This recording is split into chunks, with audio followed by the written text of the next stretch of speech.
마음쌤과 함께하는 그림책 테라피. 안녕하세요. 그림책 테라피 5번째 시간입니다.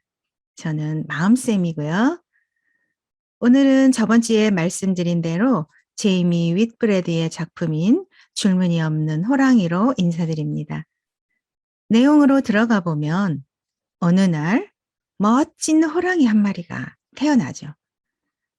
호랑이 가문에 경사가 났네요. 그런데 호랑이의 상징인 줄무늬가 없이 태어난 거예요. 돌연변이가 아닐까요? 시간이 많이 흘러도 줄무늬는 전혀 생기지 않았어요. 엄마나 오빠들이 아무리 괜찮다고 위로해도 정작 본인은 받아들이기 어려웠죠. 그래서 줄무늬를 찾아 나서게 됩니다. 노력하면 얻을 수 있다고 생각한 거예요. 뜨거운 한여름 햇빛 속에서도 줄무늬를 찾으려 걷고 또 걷습니다. 햇빛에 반사된 길가의 풀 그림자들이 호랑이 몸 위로 줄무늬를 그려 넣은 듯 했지만 저녁이 되면서 모두 사라지고 본래 모습으로 돌아가 버렸어요.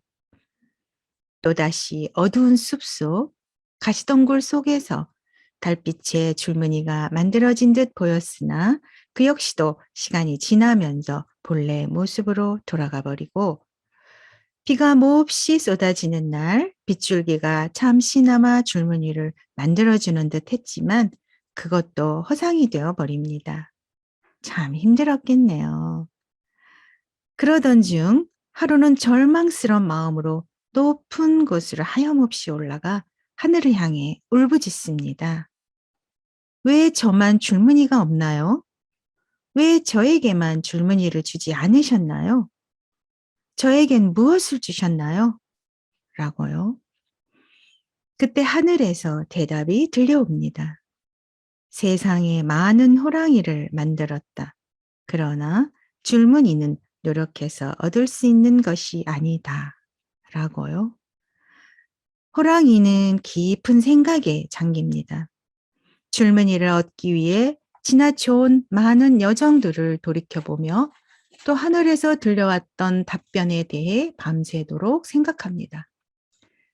그 다음 날 호랑이는 어제의 그곳으로 올라가 외칩니다. 원망이 아닌 감사의 말을 하게 되죠. 뜨거운 햇빛을 견디고 숲의 어둠을 이기고 추위와 비바람에 맞서며 신의 음성까지 듣게 된 지금 줄무늬가 없는 것은 너무나 큰 선물입니다. 네, 이렇게 이야기하며 끝이 납니다.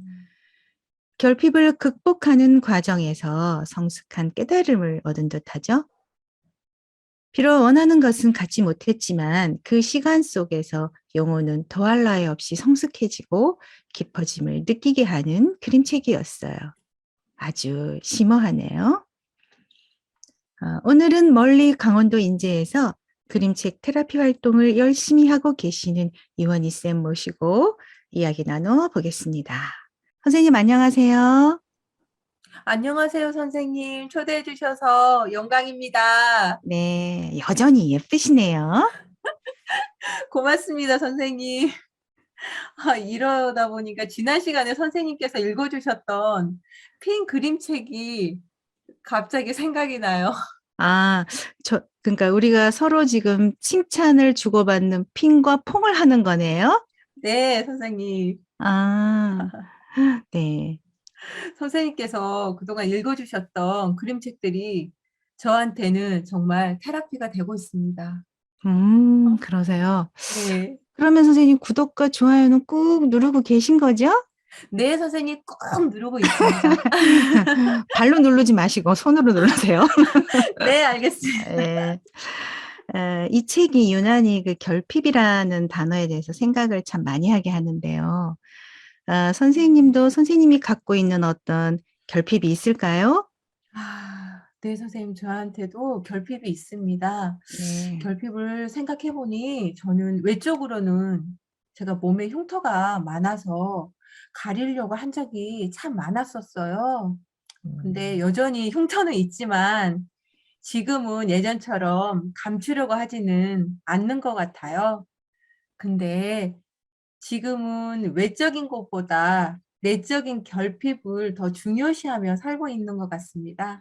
가깝게는 가족들에게 그냥 못마땅하면 참으면 되는데 화를 내면서 말을 해서 서로 그냥 감정을 상하게 되는 것이 제 급한 성격이 저의 큰 결핍인 것 같습니다. 아, 그러시네요. 젊어서는 그 외모에 어떤 결핍을 많이 느끼시다가 이제 좀 연식이 되셔서 내적인 결핍에 관심이 가지는 거고, 어떻게 보면 결핍은 주관적인 경우가 많은 듯해요. 남들은 괜찮다고 해도 나한테만 유난히 도드라져 보이는 나만의 컴플렉스, 이런 것들이 결국 결핍으로 이어지는 거 아닌가.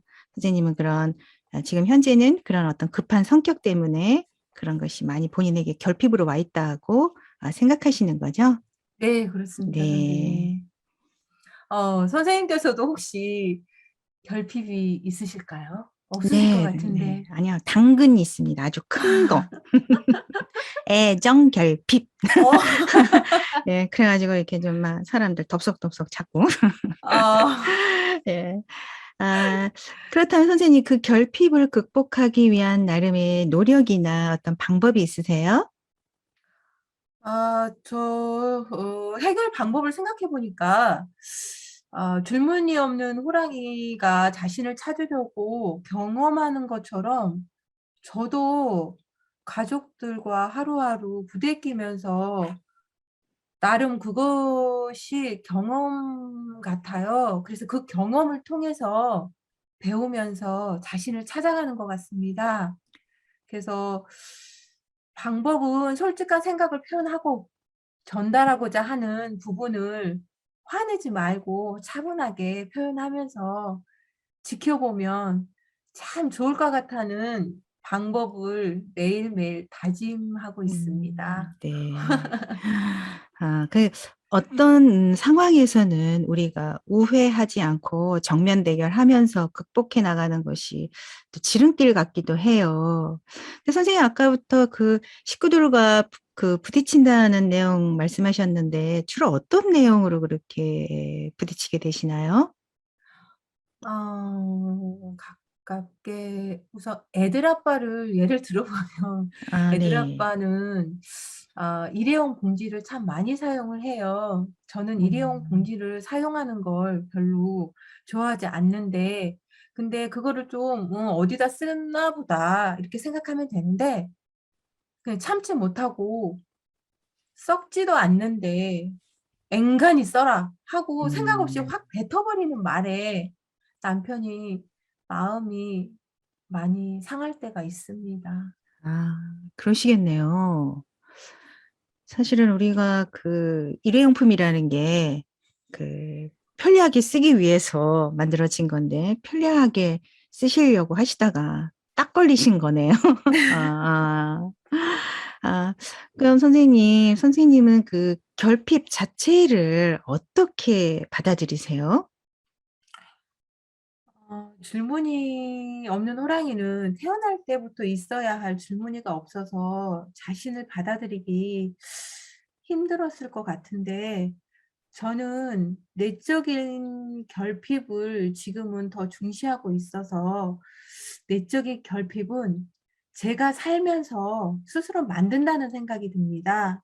음. 부족하다고 느끼는 것을 채우려고 노력은 하고 있지만 좀 도중에 일이 자꾸 엉키게 되면 다시 처음으로 돌아가서 생각할 시간을 가지려고 합니다.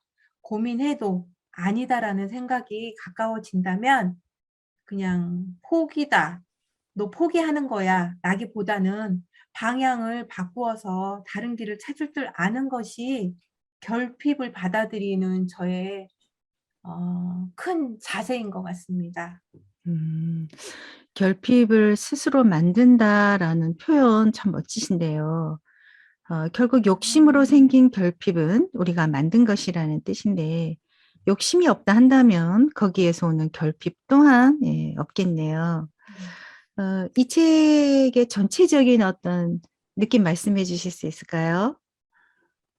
질문이 없는 호랑이를 보고 저를 돌아보는 계기가 되었는데 앞으로 이 급한 성격을 차분하게 생각하고 말하고 행동하려고 노력해서 가족들과 사랑의 대화를 나누면서 음. 행복하게 지내려고 합니다.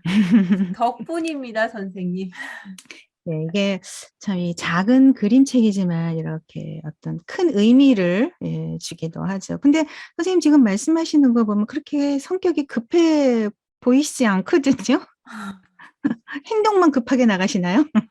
선생님, 근데 이게 그런 것 같아요. 이웃집과 가족과 대하는 아, 태도가 예예. 이렇게 다를 맞아요. 수가 있을까 싶을 때가 참 아, 많습니다. 예.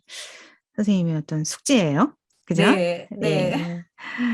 아, 이 책의 주인공인 줄무늬 없는 호랑이는 자신의 약점이나 결점을 극복하고자 최선을 다하는 과정에서 그 이상의 것을 얻어낸 듯합니다. 적당한 결핍은 결국 자신을 성장하게 하는 강력한 에너지인 듯 싶어요. 예, 오늘 아쉽게도 여기까지입니다. 저희는 다음 시간에 울타리 너머라는 책으로 찾아뵐게요. 원희쌤, 감사했습니다. 귀한 시간 함께 해주셔서 고맙습니다. 네, 감기 조심하시고요. 네, 고맙습니다. 네, 감사합니다.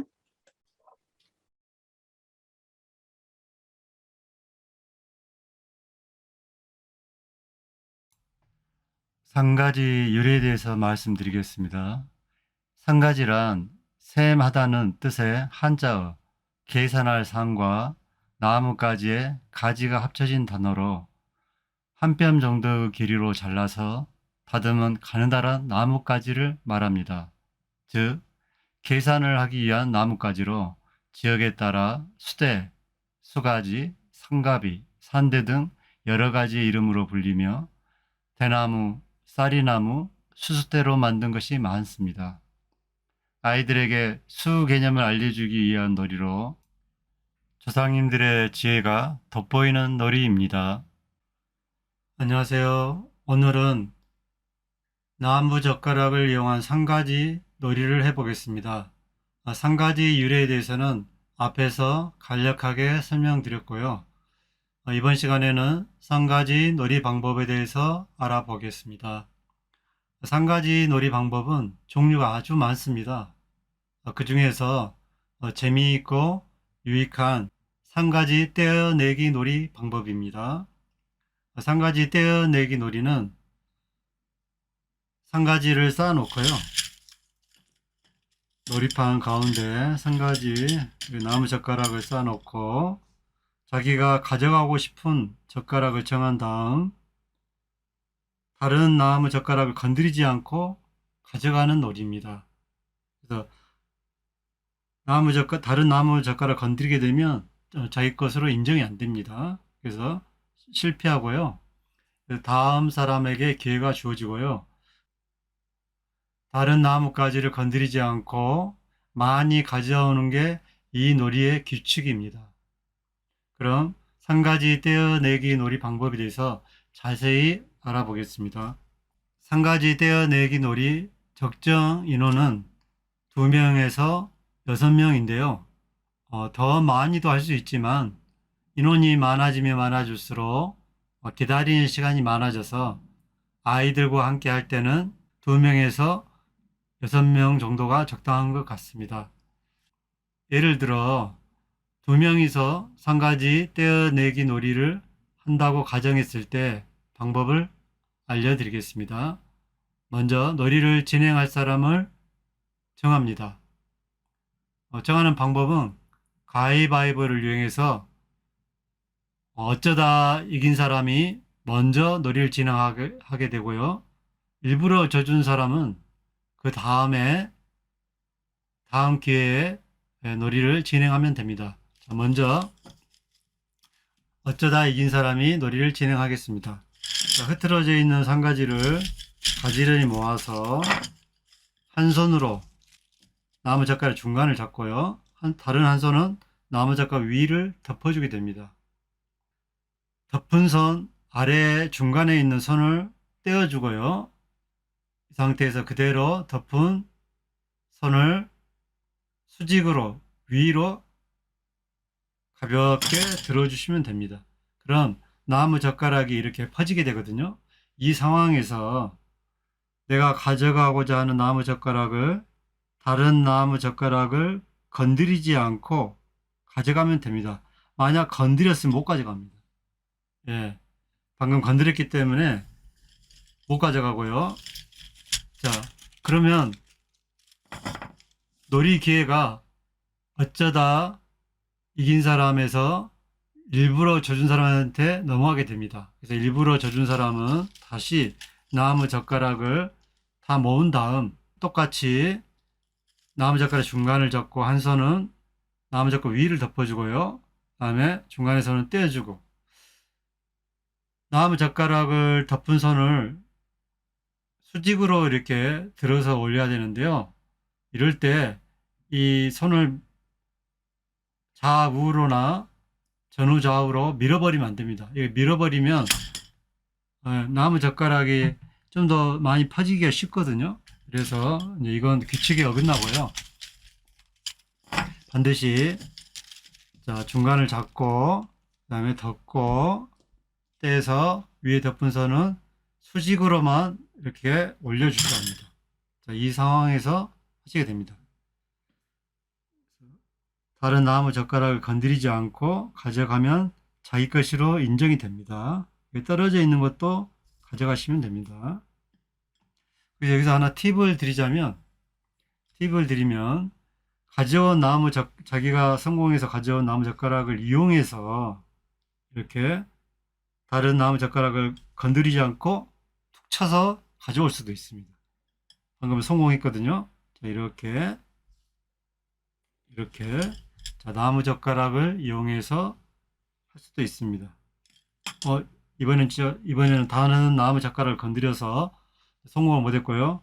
자, 일부러 져준 사람은 5개를 성공했습니다. 자, 그 다음 또 기회는 다시 어쩌다 이긴 사람한테 주어집니다. 자, 이렇게 해서 계속 반복되면서 놀이를 진행하다가 이 나무 젓가락이 놀이판에서 다 없어지면 놀이가 끝나게 됩니다. 놀이가 끝나면 자기가 성공해서 가져온 나무 젓가락 수를 세어서 누가 많이 가져왔는지를 본 다음 놀이의 순위를 결정하면 됩니다. 이상으로 3가지 놀이 방법에 대해서 알아봤습니다. 감사합니다.